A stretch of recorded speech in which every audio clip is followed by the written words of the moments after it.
crunch of frozen twigs echoed beneath our boots as Daniel and I trekked along the rugged mountain path, the sound piercing through the otherwise silent wilderness.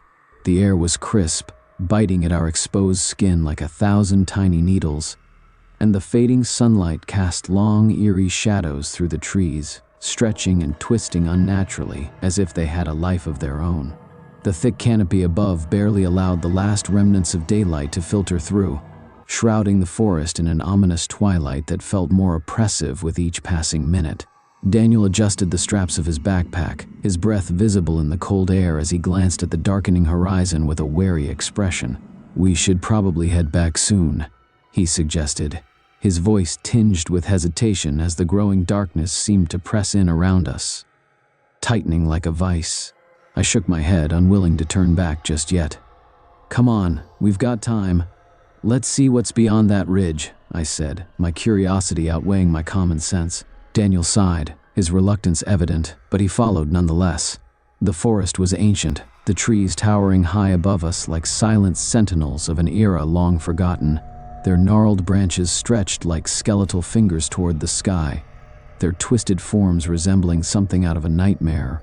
The ground beneath our boots was hard, frozen solid, every step producing the sharp snap of brittle twigs that sounded unnervingly loud in the otherwise hushed surroundings.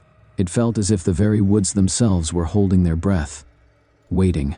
We had set out that morning, eager for a weekend of camping in the wilderness, an escape from the noise and distractions of the city. The idea of isolation had been enticing. Just us, the open air, and the quiet serenity of nature. By the time we found a decent clearing just before sundown, the sky had begun to shift into deep hues of orange and violet, the sun dipping behind the horizon. We wasted no time setting up our tent beneath the towering trees, the fabric rustling softly in the breeze as we secured it against the frozen earth. The fire crackled between us as we sat on logs, roasting marshmallows, and talking about everything and nothing at the same time. Our laughter cutting through the stillness of the night, but that eerie silence, the kind that felt too deep, too unnatural, never really left. It was as if the forest was listening, watching. "I swear it's so quiet out here it almost feels unnatural," Daniel muttered, tossing a twig into the fire, his fingers twitching slightly as he rubbed his hands together for warmth. His voice was low, barely above a whisper, but in the oppressive silence, it sounded almost too loud, like something is watching. I chuckled nervously, trying to brush off his unease, but deep down, I felt it too.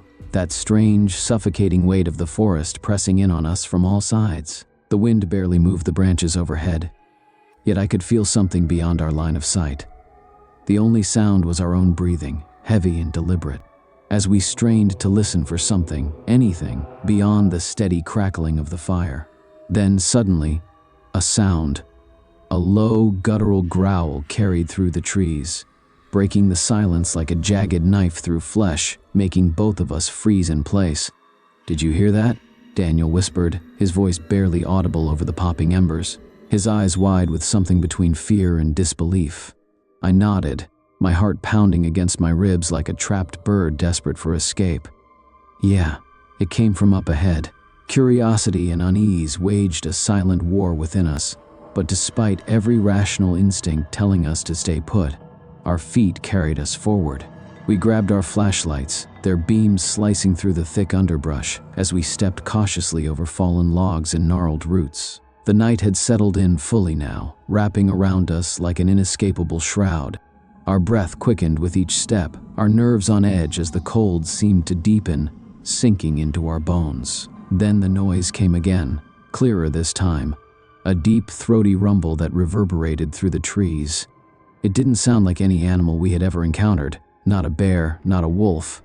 It was something else, something wrong. Then we saw it. In a small clearing, standing among the towering trees, was a creature unlike anything we had ever seen. Its elongated limbs twisted unnaturally, its dark, leathery skin seeming to drink in the faint light that struggled to reach the forest floor. The air felt wrong, heavy, as if the very atmosphere recoiled from its presence. Two piercing, glowing eyes burned from within its sunken sockets, locked onto us with an intelligence that sent ice down my spine.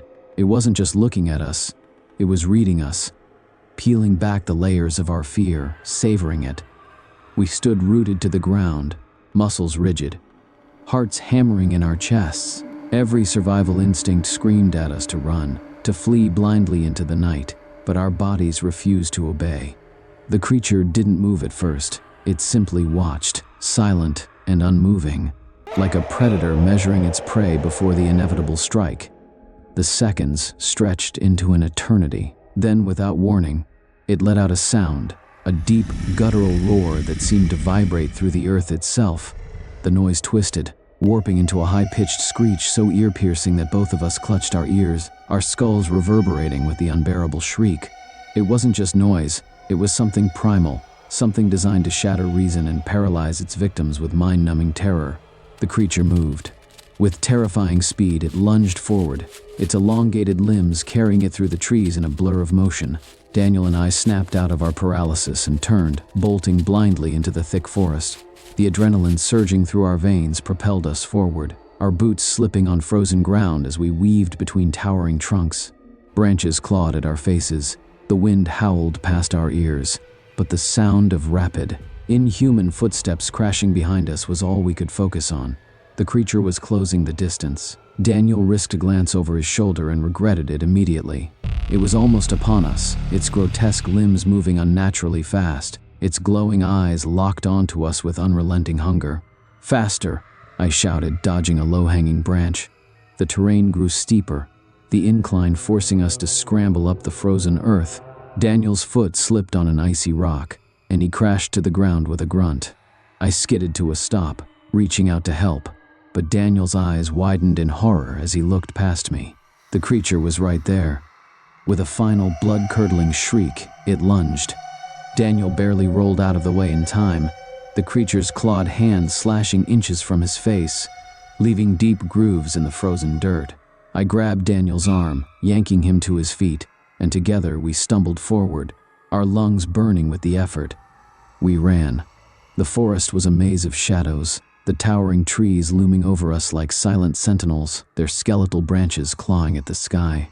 The ground beneath us was treacherous, riddled with thick roots and slick with damp leaves, but we pushed forward, dodging tree trunks and leaping over obstacles with reckless desperation. Behind us, the creature's screech split the air, a high-pitched, bone-rattling sound that sent fresh waves of fear crashing over us. It wasn't just noise, it was a hunter's cry, a declaration that the chase was far from over. But we didn't dare look back. The moment we turned, the moment we hesitated, it would be on us, and we couldn't let that happen. Then, through the dense, suffocating tangle of trees, we saw it. A break in the forest, a thin, wavering sliver of open space, bathed in the cold silver glow of the moon. The sight was almost surreal, like an oasis in a desert of darkness. A fragile promise of salvation that felt too good to be true.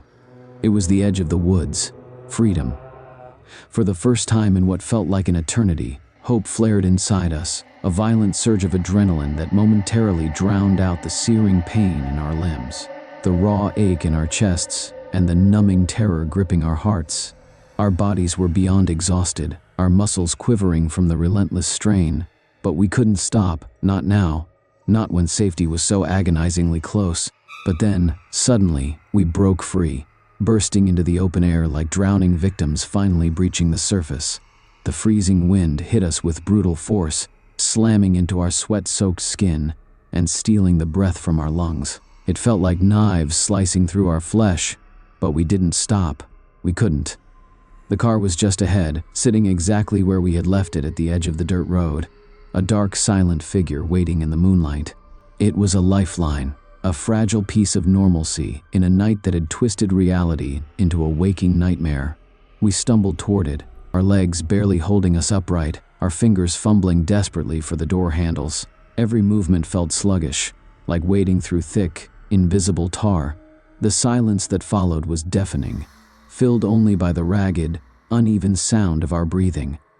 Our bodies shook violently, the aftershocks of adrenaline coursing through us like electric currents, but we couldn't speak. We just sat there, frozen, staring out into the dark, our wide, unblinking eyes locked on the tree line. We expected to see something emerge, to catch a glimpse of whatever had been hunting us, to see movement in the black void between the trunks. But the forest remained eerily still, too still. We had escaped. At least, that was what we told ourselves. The car roared to life beneath us, the engine's steady hum a stark contrast to the erratic pounding of our hearts. My hands, slick with sweat, gripped the wheel so tightly my knuckles turned white. Our breaths came in ragged gasps, our bodies trembling, yet no amount of distance could shake the cold, creeping dread that slithered through my veins. Deep down, I knew the truth. We hadn't truly gotten away. We had merely been allowed to leave. The thought was more horrifying than the chase itself. Whatever had pursued us in the woods, whatever unseen force had driven us to the brink of madness, had chosen to let us go. That knowledge settled like a lead weight in my stomach. The forest loomed behind us in the rearview mirror, a solid wall of darkness, untouched by the wind. The trees stood eerily still, yet I could feel it. The stare, that oppressive, inescapable presence, lingering just beyond the edge of perception. It hadn't needed to follow us. It was still there, watching, waiting.